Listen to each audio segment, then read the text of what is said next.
Alright guys, this is the introduction of the Bronco build that we're going to be doing. It's a 1987 Ford Bronco that we picked up last winter. It's gonna, reason we picked it up is because we got a big driveway and it's got a plow. 87 and 86 were the only years for the bullnose front end on these. It's got an old Western 7.5 old school plow that were mounted behind the bumper. Everything's pretty okay on it. It's interesting. It's gonna obviously need some work, but it's got the 30250 fuel injected motor in it, so it's good for plowing. It's pretty reliable. Couple things we noticed with plowing this year or last winter with this thing. The wiring's pretty bad on it, and it's got a habit of melting starters. As you can see, we got wires kind of going all over the place. We got basically a couple wires here that are just kind of twisted together, a couple that are just butt connected, not very well. There's just that one there is just pretty much twisted together. So I'm going to be going through this thing and try to take you guys along with me. We're going to try to get this thing, we got to run new starter wires, a new starter. We're actually going to throw a painless switch panel in this, just kind of simplify it. The ignition on these trucks were pretty complex for some stupid reason. So, like I said, this is going to be the first build on this. Last year we put the Optima yellow top in it, and that battery still has charge even though the truck probably hasn't ran in 3-4 months due to the starter. So we're going to be picking up a starter, a switch panel, make some new cable ends. Like I said, just try to simplify everything here. Eventually we're going to go through all these wires, clean it up, and either keep this fuel injection system or throw a carburetor style fuel injection so we get rid of some of the emissions stuff. Just kind of make everything working on everything. You don't have to go over, things are tucked in, so it'll just be a little bit easier. This Bronco is actually a little bit nicer back in the day. It was the Eddie Bauer edition, so it has kind of fun things. Like if you look right here, that was Ford's factory. It was Ford's factory cruise control module, so it's vacuum, and then it has a cable that runs up to the throttle body. So it has cruise control, air conditioning. We're gonna build this up to be a reliable plow, daily driver, off-road rig, a little bit of everything. Like I said, right now we're gonna start cleaning up everything. We got to run new brake lines. The brake lines are pretty bad in this. If I remember right, we don't have rear brakes due to the lines being rusted out, so we're gonna pick up some brake lines and show you guys how to bleed the system and do all that stuff. We're gonna do a pre-winter inspection on the vehicle, see what other things we find. I know on the passenger side of this rig that we're gonna have to get some coils. Ford with the Broncos and some of their heavy duty trucks had TTBs, which stands for twin traction beam front end. So what that means is it's not a solid axle. So right there is actually where my light is where the drive shaft is, and those 2 points actually pivot kind of like an IFS setup, but it's still, so that's Ford's twin traction beam. Eventually we'll be getting rid of that system. I noticed up here, maybe it was the driver's side, but we have one of our coils that are cracked, which actually it's looking like it is going to be our driver's side.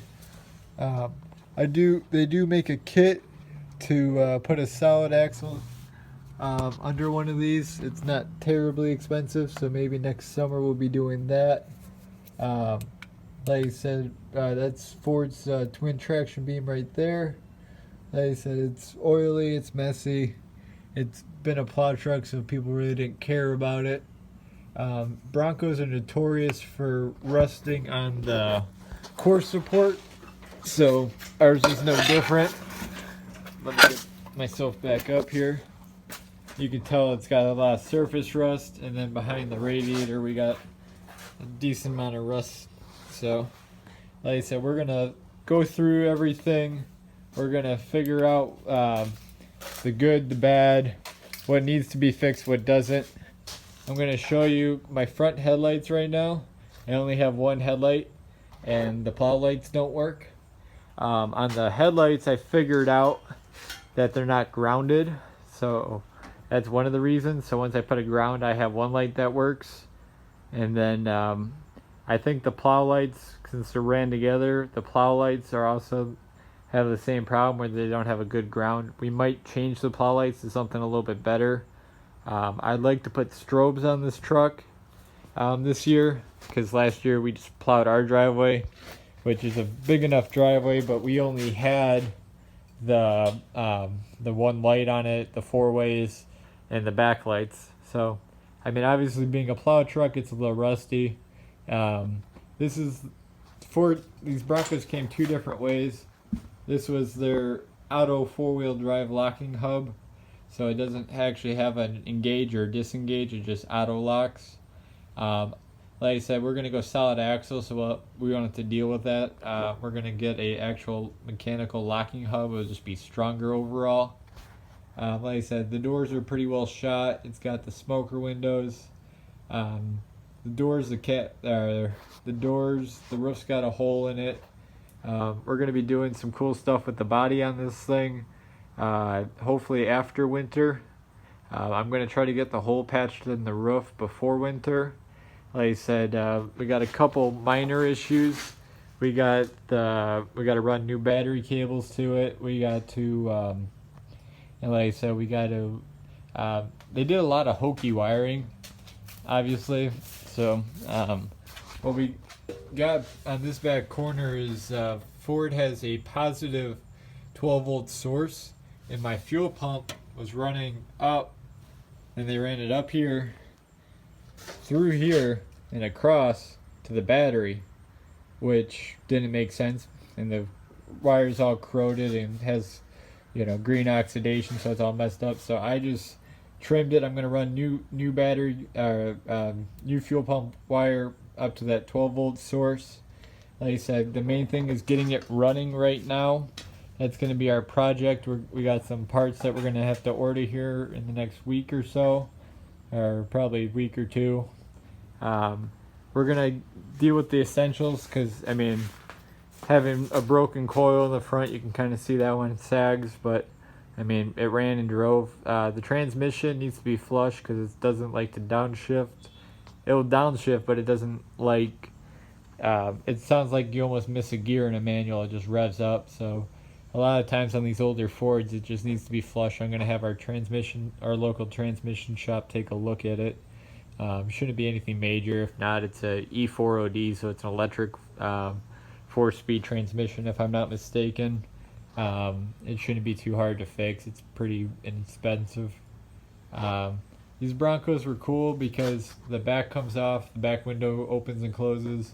Our back window, this whole truck's got electrical gremlins, so we got to figure out the back window. When I get new doors for this, I'm going to go to the 99, or I think it was 92 to 98 style Ford, with just the mirror that only has that top brace, and it's just going to clean up the look so we don't have that big thing hanging off the door. Like I said, we are going to eventually repaint it. We're going to fix the rockers. We're going to go through and fix, the interior in this thing's actually really nice. We're going to go through, we're going to clean up, we're going to show you guys how to clean up the frame. We're going to POR 15 the frame, just give it a nice gloss. I was messing around, obviously my light died on me, but you can tell the frame's got surface rust. But this whole coil here is just collapsed in on itself. And what they decided to do as a temporary fix, they basically pulled the coil probably when it was still okay, and they put an air helper spring for the front 7.5-foot plow. Obviously it didn't help. I'm gonna have to get a different coil. I'm probably gonna run cheap coils in it.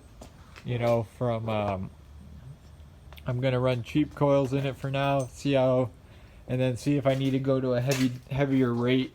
On that side, the frames got surface rust. I was messing around with undercoating, so unfortunately my light kind of died, but you can kind of tell that the front, it's got more of a flat look, so the POR is more of a glossy, like a chassis color of like what a new car would be. But that's more or less just like the flat undercoating. It doesn't look bad. It'll help prevent it from getting any worse. Like I said, we got a couple wires that just aren't good. Plow itself goes up and down, works fine. Did our that dump truck all the way past my car, and that U did that whole driveway in about 5 to 10 minutes, so it made it real nice and easy.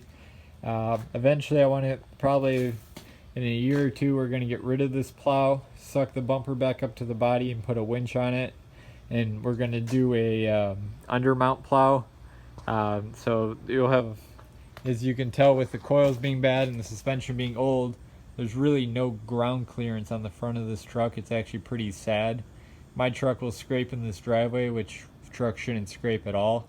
So eventually I'm hoping when we lift it up where that license plate bracket would be, we'll have our receiver, and then our bumper will be about where our plow was, and then we'll be able to put a receiver mount plow in the front and then take it off, so that we don't have all this extra weight on our front coils. Because what people don't realize with these older Western plows, it's what it had on it. It's probably what it's had on it for a while. All that weight from the front cage and the pump itself, it's got fluid in it. It's probably 150 pounds, maybe a little less, but that's all in the front suspension of your truck. So I mean, it's putting wear and tear on parts. And Broncos have a pretty good cult following. Like I said, we got some ideas what we want to do with the body panels to keep them from rusting again. We're obviously going to replace them because that's all rusted. The whole wheel well is destroyed. Didn't really clean up the shop too much, but got off work and got off my side work, so we wanted to take a look at what we got going on here. This is the back part of the truck. You can obviously see we got some rust going through. That really doesn't bother me. Cap comes off. But the one nice thing about this truck that I didn't realize, or that most people don't realize from looking from the outside, of course it's going to be dark on me. Actually, since I got the truck likes to stick the starter, so that we got a wiring issue. So what we did, we just disconnected the exciter wire for the starter so that it can't try to start on us. And if you guys don't know, this is the starter relay here. So we pulled it off of this post here. It's actually coming to look for the thing now. Yep, it's been spliced and redone 100 times. So we're gonna run all fresh wiring going forward with the switch panel. That'll just kind of clean things up, make it easier. Like I said, we'll clean up under the hood a little bit. You know, we got some ideas for hood and body panels, so we're not that worried. This is the catch can / washer fluid tank. We're going to mount this up on the fender. The wheel wells are actually in good shape. We're probably going to pull those out and bed liner them just so they stay that way. I'm really not a fan of the way they got this airbox set up. It comes out and then it goes over, but it covers up where like your oil fill is, and it's got a bracket, so it's supposed to be there.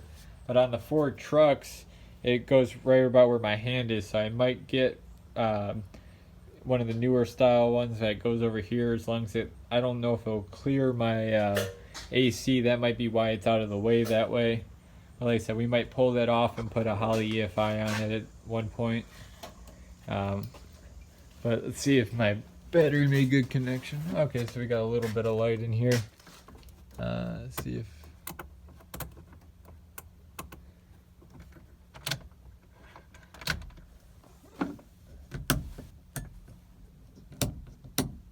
Alright, well, you guys aren't going to get the best view, but interior is actually really nice and clean on this.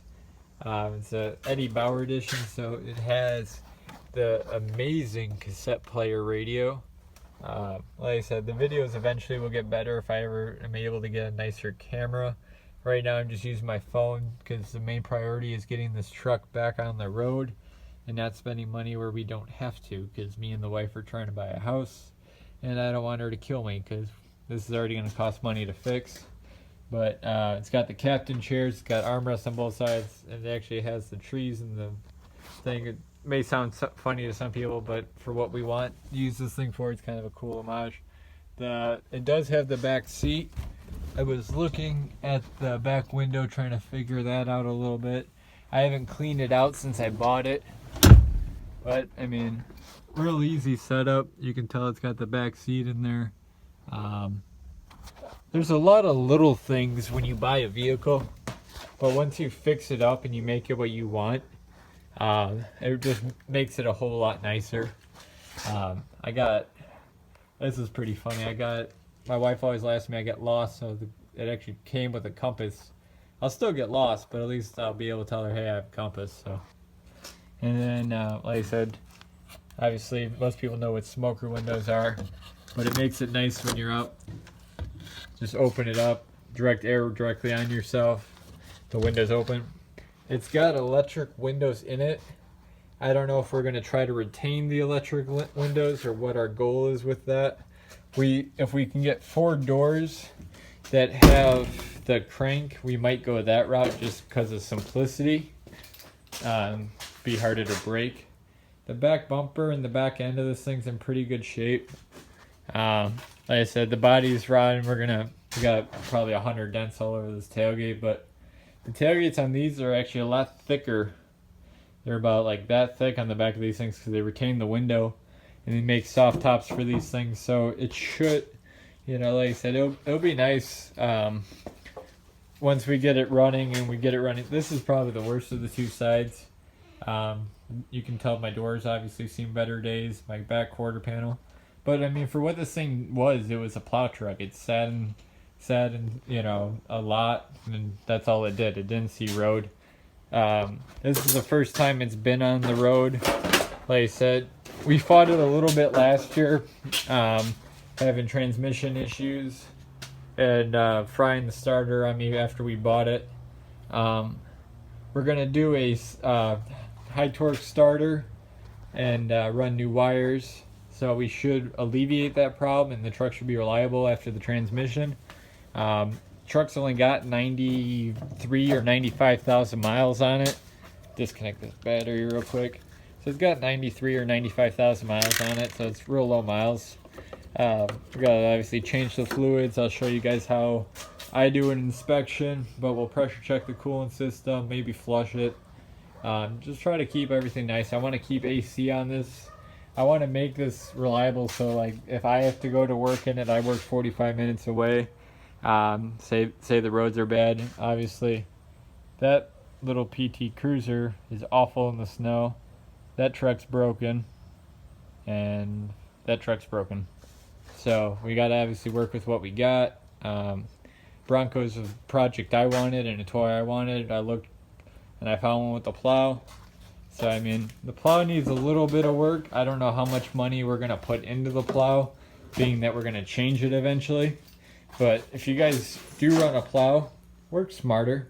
I put a pallet jack under the thing. I don't use the pallet jack all the time, so just dropped it on the pallet jack and I was done. Simple. Like I said, we're not gonna make these videos too long. We're gonna try to stay around 20 minutes. I'm gonna eventually try to edit these videos, but for now they're gonna just be straight off my cell phone.